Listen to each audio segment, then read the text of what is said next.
Om Swastiastu, Assalamualaikum warahmatullahi wabarakatuh. Shalom, nama budaya, salam kebajikan, salam sejahtera bagi kita semua, dan salam harmoni. Kami dari kelompok 6 akan mempresentasikan materi model desain pembelajaran ED.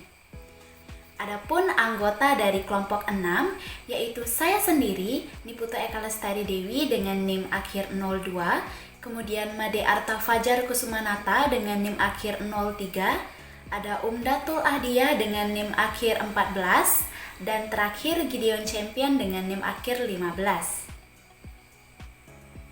Topik materi kita kali ini yaitu pertama, pengertian model desain pembelajaran ED, kedua, evaluasi langkah-langkah model desain pembelajaran ED, ketiga, kelebihan model desain pembelajaran ED, dan keempat, kekurangan model desain pembelajaran ED.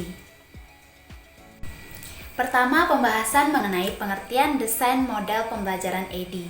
Nah, sudah sering kita mendengar model ED ini, yakni sebuah model dengan sebuah proses terorganisasi dalam pembuatan bahan-bahan pembelajaran yang lebih rasional dan menyeluruh. Dapat diaplikasikan di berbagai macam bentuk pengembangan produk seperti strategi pembelajaran, metode pembelajaran, media, dan bahan ajar berdasarkan langkah-langkah pengembangan produk yang dapat digunakan baik untuk pembelajaran tradisional yakni tatap muka di kelas maupun pembelajaran online. Nah, terdapat 5 tahapan model ED yaitu analisis, desain, pengembangan, implementasi, dan evaluasi. Nah, yang mana perlu evaluasi setiap tahapannya dan juga evaluasi akhir. Penjelasan selanjutnya akan dibahas oleh rekan saya. Baik, selanjutnya saya akan memaparkan materi terkait evaluasi langkah-langkah dalam model desain pembelajaran ED. Ini mana dalam model ini terdapat 5 langkah, yaitu yang pertama langkah analisis, kemudian yang kedua yaitu desain, yang ketiga development, yang keempat yaitu implementation, dan yang kelima yaitu evaluation.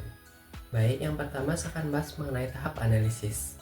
Analisis merupakan kemampuan dalam menguraikan konsep dan menjelaskan keterkaitan komponen yang terdapat di dalamnya. Pada tahap ini, kegiatan utama adalah menganalisis keperluan pengembangan model atau metode pembelajaran baru dan menganalisis kelayakan dan syarat-syarat dari pengembangan model atau metode pembelajaran yang baru. Nah, pengembangan metode pembelajaran baru diawali oleh adanya masalah dalam model atau metode pembelajaran yang sudah diterapkan sebelumnya. Nah, masalah ini dapat terjadi karena model atau metode pembelajaran yang ada sudah tidak relevan dengan kebutuhan sasaran, lingkungan belajar, teknologi, karakteristik peserta didik, dan sebagainya. Nah, tahap analisis merupakan suatu proses untuk mendefinisikan apa yang akan dipelajari oleh peserta didik. Nah, untuk mengetahui atau menentukan apa yang harus dipelajari, maka kita harus melakukan beberapa kegiatan, yaitu diantaranya yang pertama, kita dapat melakukan needs analysis atau analisis kebutuhan. Nah, analisis ini yaitu untuk menentukan kemampuan-kemampuan atau kompetensi yang perlu dipelajari oleh peserta didik untuk meningkatkan hasil belajar. Kemudian, langkah yang kedua itu kita dapat melakukan performance analysis atau analisis kinerja. Ini mana analisis ini bertujuan untuk mengetahui dan mengklarifikasi apakah masalah yang dihadapi memerlukan solusi berupa pembuatan perangkat pembelajaran. Nah, oleh karena itu, output yang akan kita hasilkan adalah berupa karakteristik atau profil calon peserta belajar, identifikasi kesenjangan, identifikasi kebutuhan, dan juga analisis tugas yang rinci didasarkan atas kebutuhan.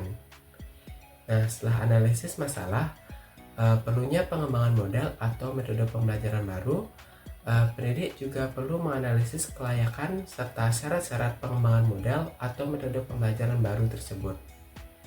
Nah, proses analisis ini misalnya dilakukan dengan menjawab beberapa pertanyaan, yaitu diantaranya yang pertama yaitu apakah model atau metode baru mampu untuk mengatasi masalah pembelajaran yang dihadapi. Kemudian yang kedua yaitu apakah model atau metode baru mendapat dukungan fasilitas untuk diterapkan. Dan yang ketiga yaitu apakah dosen atau guru mampu untuk menerapkan model atau metode pembelajaran baru tersebut. Nah, dalam analisis ini jangan sampai terjadi adanya rancangan model atau metode yang bagus tetapi tidak dapat diterapkan karena beberapa keterbatasan. Misalnya saja tidak ada alat atau tidak ada guru yang mampu untuk melaksanakannya. Nah, analisis metode pembelajaran baru perlu dilakukan untuk mengetahui kelayakan apabila metode pembelajaran tersebut mampu untuk diterapkan. Baik, yang kedua saya akan bahas mengenai tahap desain. Tahap desain merupakan langkah kedua dari model pembelajaran EDI.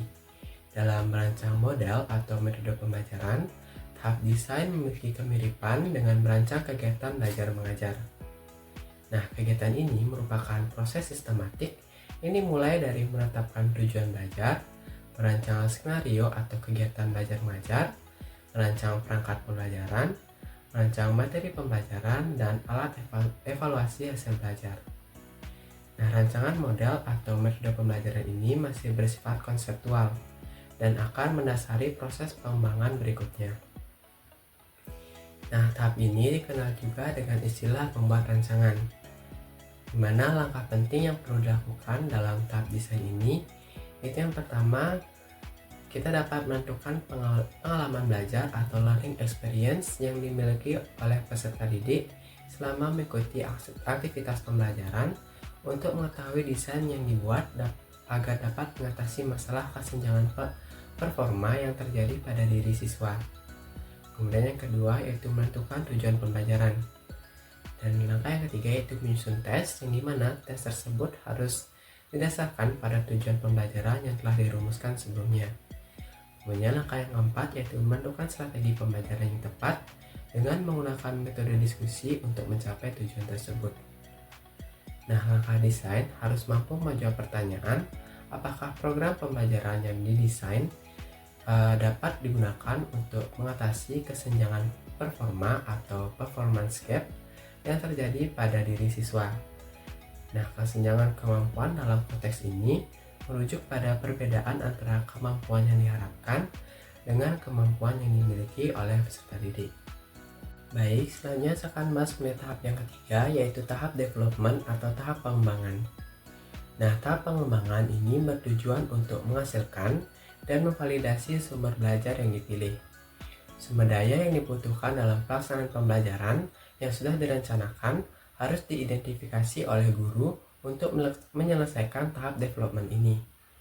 Hasil dari tahapan ini diharapkan guru dapat menghasilkan seperangkat sumber belajar yang lengkap seperti seluruh isi materi, strategi pembelajaran, RPP, dan perangkat pembelajaran lainnya. Nah, untuk mendukung modul pembelajaran, diperlukan media pendidikan dan seperangkat arahan yang menyeluruh untuk setiap pembelajaran dan kegiatan mandiri yang memberikan sarana dalam membangun pengetahuan dan juga keterampilan siswa. Baik, selanjutnya saya akan bahas mengenai tahap implementation atau implementasi, yang dimana pada tahap ini rancangan dan juga metode yang telah dikembangkan sebelumnya akan diimplementasikan pada situasi yang nyata, yaitu situasi pembelajaran di dalam kelas. Nah, tujuan utama dari tahap implementasi ini yang pertama yaitu untuk membimbing siswa dalam mencapai tujuan pembelajaran. Yang kedua yaitu untuk menjamin terjadinya pemecahan masalah atau solusi untuk mengatasi kesenjangan siswa. Dan yang ketiga yaitu untuk menghasilkan output kompetensi berupa pengetahuan, keterampilan, dan sikap yang diperlukan dalam diri siswa. Nah, setelah penerapan metode ini, kemudian lakukan evaluasi awal untuk memberi umpan balik pada penerapan model atau metode berikutnya. Baik, selanjutnya saya akan bahas mengenai tahap yang terakhir yaitu tahap evaluation atau evaluasi. Tahap evaluasi ini bertujuan untuk menilai kualitas produk dan juga proses pengajaran, baik itu sebelum maupun sesudah tahap implementasi. Penentuan kriteria evaluasi, pemilihan alat evaluasi yang tepat, dan pelaksanaan evaluasi menjadi prosedur umum yang terkait dengan tahap evaluasi. Evaluasi dilakukan dalam dua bentuk, yakni evaluasi formatif dan juga evaluasi sumatif.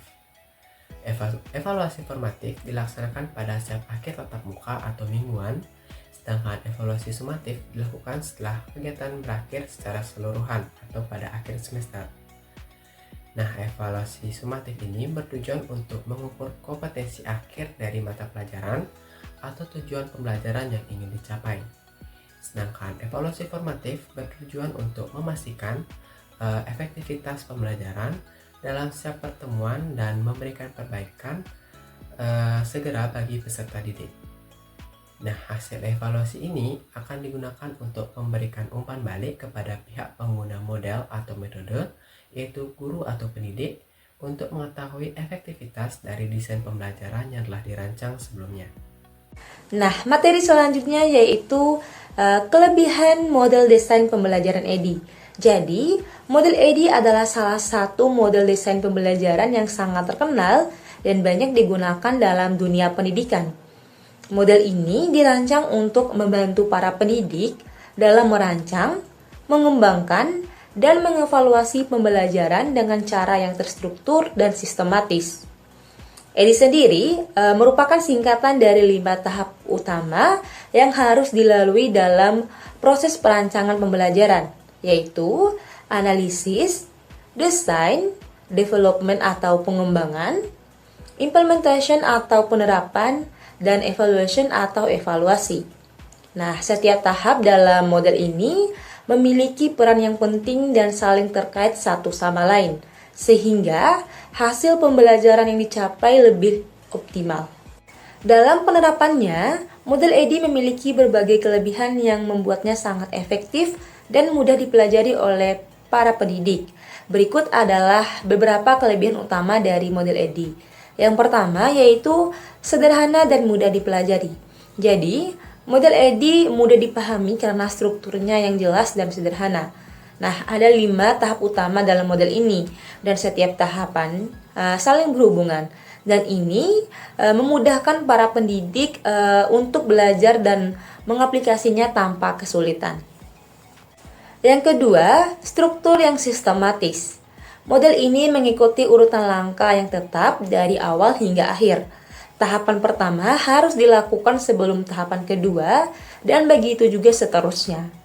Kita tidak bisa memilih tahap yang ingin didahulukan karena semuanya harus dilakukan secara sistematis agar hasilnya optimal.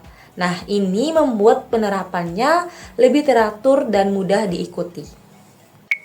Nah, yang terakhir yaitu mengakomodasi berbagai aspek pembelajaran. Jadi, model EDI memperhatikan perkembangan peserta didik secara menyeluruh, baik itu dalam hal kognitif atau pengetahuan, afektif atau sikap, dan psikomotorik atau keterampilan. Nah, semua aspek ini diperhatikan agar proses pembelajaran menjadi lebih lengkap dan menyeluruh. Nah, selain itu juga, langkah-langkahnya saling berkaitan satu sama lain, sehingga tidak ada yang terlewat atau terpisah. Nah, secara keseluruhan, kelebihan model EDI adalah kesederhanaannya, keterkaitannya yang sistematis, dan kemampuannya untuk memperhatikan berbagai aspek perkembangan peserta didik. Baik, selanjutnya adalah analisis kekurangan model desain pembelajaran ADI. Salah satu kelemahan model ADI terletak pada tahap analisis yang memerlukan waktu cukup lama. Pada tahap ini, pendesain atau pendidik dituntut untuk melakukan analisis mendalam terhadap 2 komponen utama, yaitu analisis kinerja dan analisis kebutuhan. Analisis kinerja bertujuan untuk mengidentifikasi sejauh mana kemampuan peserta didik saat ini dan kesenjangan yang ada dibandingkan dengan tujuan pembelajaran. Dan sementara itu, analisis kebutuhan berfokus pada penentuan pengetahuan dan keterampilan apa yang perlu dikembangkan sesuai dengan kebutuhan belajar siswa. Kedua jenis analisis ini membutuhkan proses pengumpulan data yang rinci melalui observasi, wawancara, survei, atau studi dokumentasi. Dan hal inilah yang menyebabkan proses analisis menjadi cukup memakan waktu. Meskipun demikian, tahap ini tetap penting karena sangat mempengaruhi kualitas dan ketepatan desain pembelajaran pada tahap berikutnya. Kesimpulan materi kali ini yakni model desain pembelajaran EDI merupakan pendekatan sistematis yang digunakan dalam merancang, mengembangkan, dan mengevaluasi pembelajaran agar lebih efektif. Model ini terdiri dari 5 tahapan utama, yaitu analisis, desain, pengembangan, implementasi, dan evaluasi. Nah, keunggulan EDI terletak pada struktur tahapannya yang sederhana, organisir, dan mudah diterapkan. Selain itu, model ini juga mempertimbangkan seluruh aspek pengembangan peserta didik, baik kognitif, afektif, maupun psikomotorik. Namun, kelemahan utamanya terletak pada tahapan analisis yang membutuhkan waktu dan proses panjang. Hal ini karena pendidik harus melakukan analisis kebutuhan dan kinerja secara mendalam dan menyeluruh untuk memastikan desain pembelajaran sesuai dengan kondisi dan kebutuhan siswa. Berakhirlah sudah pembahasan kami kali ini. Saya mohon maaf apabila terdapat kekurangan maupun kesalahan kata, dan saya ucapkan terima kasih. Untuk mengakhiri, saya ucapkan Om Santih Santih Santih Om. Wassalamualaikum warahmatullahi wabarakatuh. Shalom, Namo Buddhaya, salam sejahtera bagi kita semua, dan salam harmoni.